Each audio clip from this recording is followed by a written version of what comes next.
Hey, what's going on everyone? Fulton here once again sharing with you another top list of 2012. Tonight I'm going to be sharing with you my top 15 rock, pop, and alternative albums of this past year. And I know this might not appeal to every one of my subscribers who maybe watch for my heavy metal reviews or my progressive rock reviews, but what can I say? I'm into a wide variety of stuff, but even though this is a collective top list, it is very much still ranked. So either way, I'm not going to waste any more time with this introduction, so let's get down to my top 15 rock, pop, and alternative albums of 2012. And kicking off the list at number 15 is the LA comedy rock duo Tenacious D with their new LP, Rise of the Phoenix. And for those who don't know, Tenacious D is, of course, the musical project of Jack Black and Kyle Gass. And on this new LP, there definitely is not anything too new brought to the table, and it's definitely not a classic like the first album was, or even Pick Up Destiny, but it definitely has that cheesiness and that corniness that we know and love from the band. And even though this album is sort of full of new material that we were kind of unfamiliar with, it's definitely a lot of fun, and that's really all it's intended to be. It's one of those albums you just put on, rock out to, have a bit of a laugh, and maybe throw down a couple of beers to it. So either way, it's a fun record, it's still catchy, still has that humor, and still Tenacious D. So number 15, Tenacious D, Rise of the Phoenix. Moving on to number 14 are East Bay, California punk rockers Green Day with their albums Uno, Dos, and Tres. Now, being a fan of Green Day from the mid-90s up until the late 2000s, I can definitely say that these albums appeal to me a lot more, considering that I really wasn't into the whole rock opera thing that they were trying to do with American Idiot and 21st Century Breakdown. These albums mark a return back to their more simplistic, straightforward, no frills, punk rock sound that you would hear on albums like Insomniac and Nimrod. The only thing about this album set, though, is that there are some songs that are just really strong and others just seem like filler. I really think this album set was probably better suited as being a super long LP, like a single LP with like 18 to 20 songs on it, or even maybe just a double album. 3 individual albums, though, I think was really kind of pushing it, considering that once we got to Trey, it just seemed to sort of loll along. I think Uno is definitely the better album of the 3, but either way, I gotta give this band an A for effort, because this was definitely a tremendous effort here. So, number 14, Green Day, Uno, Dos, and Tres. At number 13, we have Pasadena, California hard rockers Van Halen with A Different Kind of Truth. Now, this is one of the coolest releases of the year just based on its history alone. This is, of course, the return of Van Halen with David Lee Roth on lead vocal duties. And although we don't have Mark Anthony on bass, since he is touring with his new band Chickenfoot with Chad Smith, Joe Satriani, and Sammy Hagar, we do have Eddie Van Halen's son, Wolfgang, on bass duties. And this is basically the typical Van Halen sound you know and love, but it's just such a breath of fresh air hearing David Lee Roth singing with the band again. And it really does have sort of that retro 70s Van Halen sound, considering that a lot of the songs were based on demo tracks that they had and they retrieved from some of their Van Halen archives. And it was definitely really cool to hear some of these ideas come out, especially in 2012, nearly like 35 plus years later. And this is just awesome to say that I was alive to have experienced a Van Halen release with David Lee Roth. And it's nothing that's too mind-blowing. It's definitely just Van Halen, business as usual, but hearing David Lee Roth again, as I keep saying, is just so cool to hear. So, based on its history alone, number 13, Van Halen with A Different Kind of Truth.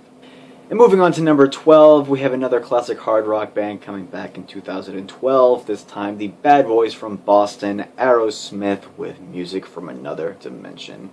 Now, Aerosmith were always one of my favorite hard rock bands back when I was a young kid, and being not too big of a fan of their last full-length Honkin' on Bobo, this is definitely a step back in the right direction, and definitely the album I've been waiting for from them for a long time. This is definitely not the best Aerosmith album, but for them being over 60 years old and just seeing them still rock out on stage and still continuing to write music, this is definitely a really solid effort. Not all the songs are winners, but there's definitely a big variety of songs on this album, and it's pretty well produced, and just the live energy that they have for being like 65 years old, it blows my mind. So either way, I knew I had to include them on this list. Number 12, Aerosmith, Music from Another Dimension. And moving away from the hard rock, at number 11 we have Maryland-based experimental psychedelic alternative rock band Animal Collective with Centipede Hurts.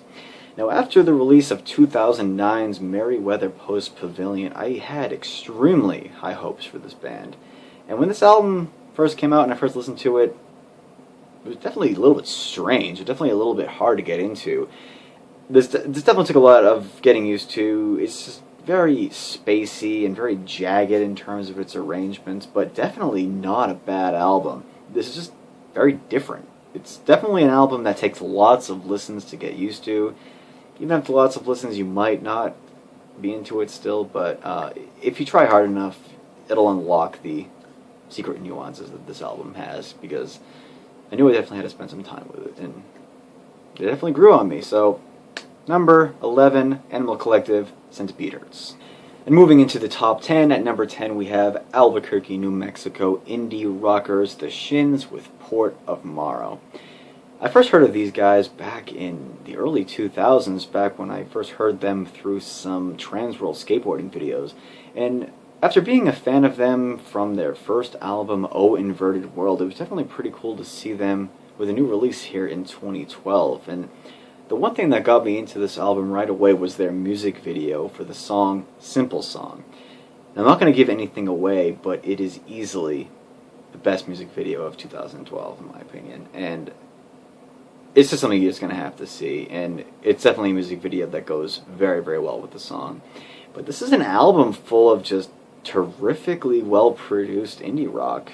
It's just no-frills alternative indie rock, and if you're into that kind of stuff, you'll love this album. So, number 10, The Shins, Port of Morrow. At number 9, we have a duo of albums from Swedish folk artist Antonia Vai, called Lovers and Prophets and Dirt from When the Earth Was Flat. Now, this was an artist and a series of albums that I would not have even heard about had it not been for her manager contacting me personally on the Facebook page and telling me to check out this artist. She's a 24-year-old bohemian soul diva, as they like to call her, from Sweden, and a very fantastic multi-instrumentalist. She writes these just terrific storytelling folk songs with just a ton of variety and just so much soul in her voice. This is just fantastic what she's able to do.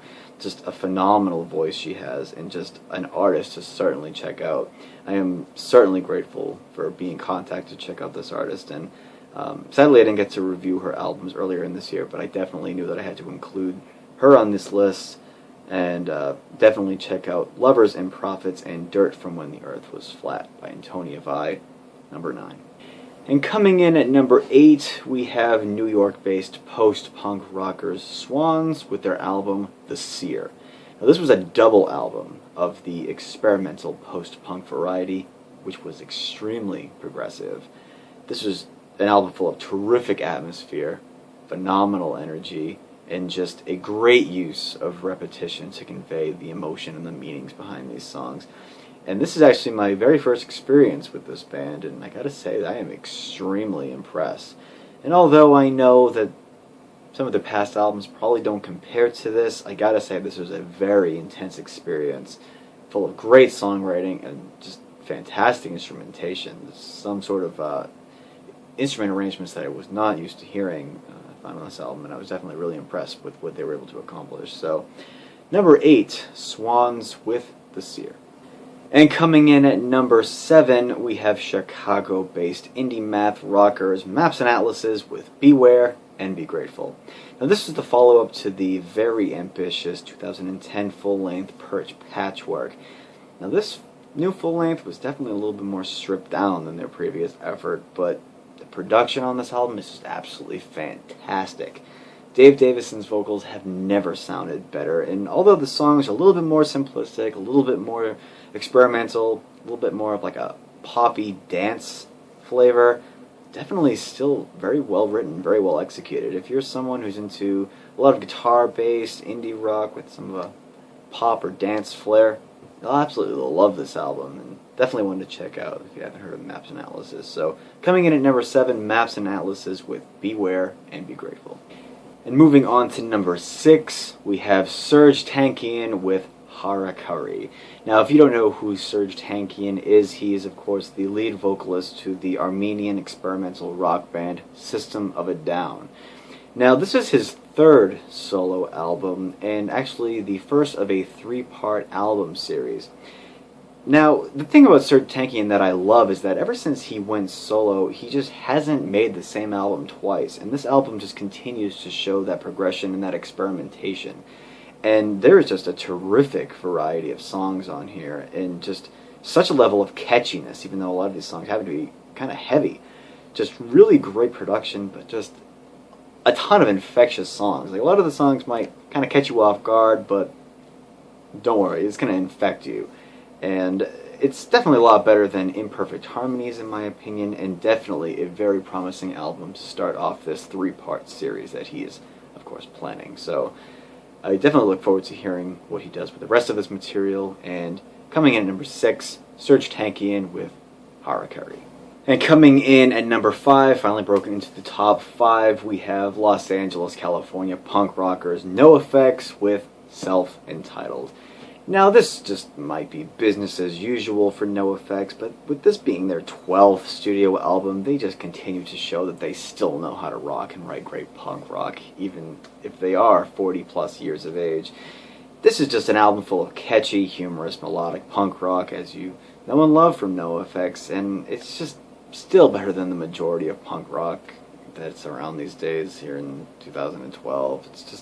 It's mind-blowing what these guys are still able to do with their age, and just a really solid album. Business as usual, nothing too fancy, but all in all, pretty solid effort. Number 5, NoFX, Self-Entitled. And coming in at number 4, we have San Diego experimental indie rock band Pinback with their album Information Received.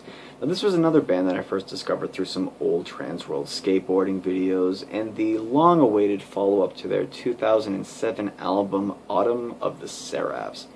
Now, a lot of these songs were already released last year with some EPs entitled the Information Received Parts A and B, but the full length definitely has a lot more, and the accompanying B-sides to those singles appear as bonus tracks to this album in digital versions. But this is just a album full of just catchy, well-produced, guitar-based indie rock. If you're into that kind of stuff, it's just great guitar-based indie rock with great vocals, a lot of progressive elements in there too.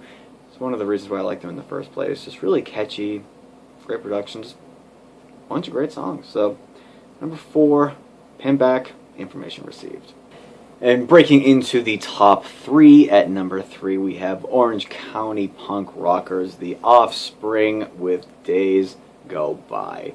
Now, this was the follow-up to 2008's Rise and Fall, Rage and Grace, and The Offspring being one of my favorite bands of all time, I think what's best about this album is just the throwbacks to the earlier material and just the throwbacks to the classic era of The Offspring. And this might be just another prime example of another business as usual album, but it's again another example of business as usual done right at age 40 plus, especially playing punk rock. This is just definitely a blast from the past into my childhood. You definitely see that in my review of it. I did a track-by-track review of this earlier this year, and just I couldn't get over just the energy that they were able to channel into. It sounds like The Offspring back in the mid to late 90s again, and just such a refreshing sound here. Not like they ever really lost it, but just a fantastic release. And also has the cover of Dirty Magic, actually the redone version of Dirty Magic, celebrating the 20 years since their album Ignition. And it's just a fantastic album, and just one to check out if you happen to be a fan of The Offspring. So at number 3, The Offspring with Days Go By. And coming in at number 2, we have Philadelphia-based indie folk pop trio Good Old War with their album Come Back as Rain.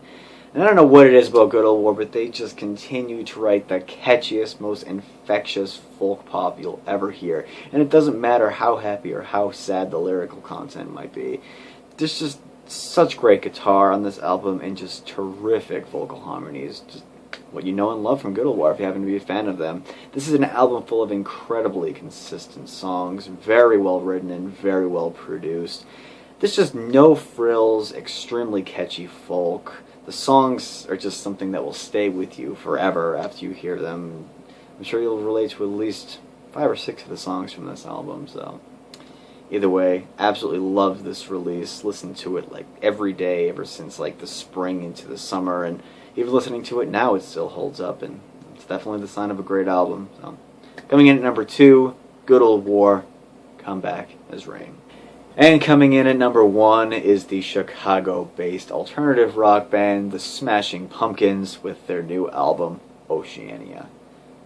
Wow.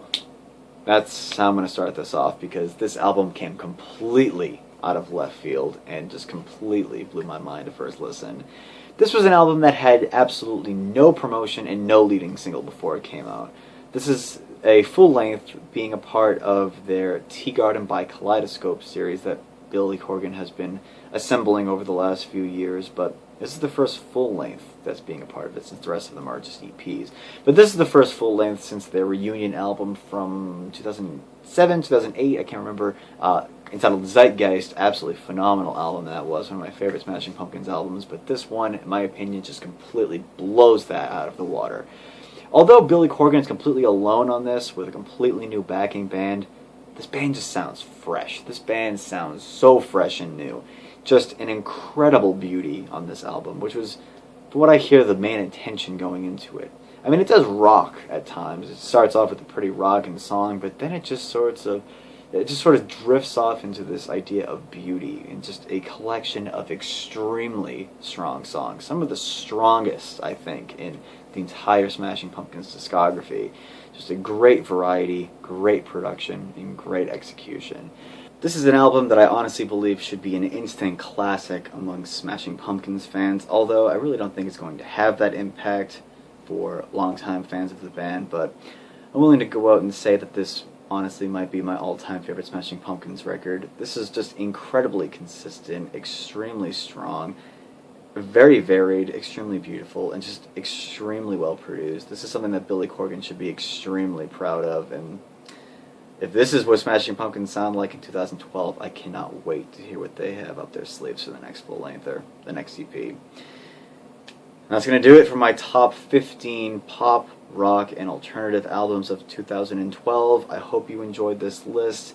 Please leave your opinions, and please make a list or video response of your own. I'm looking forward to seeing those. So until next time, please look forward for another top list coming from me soon, and I will see you next time.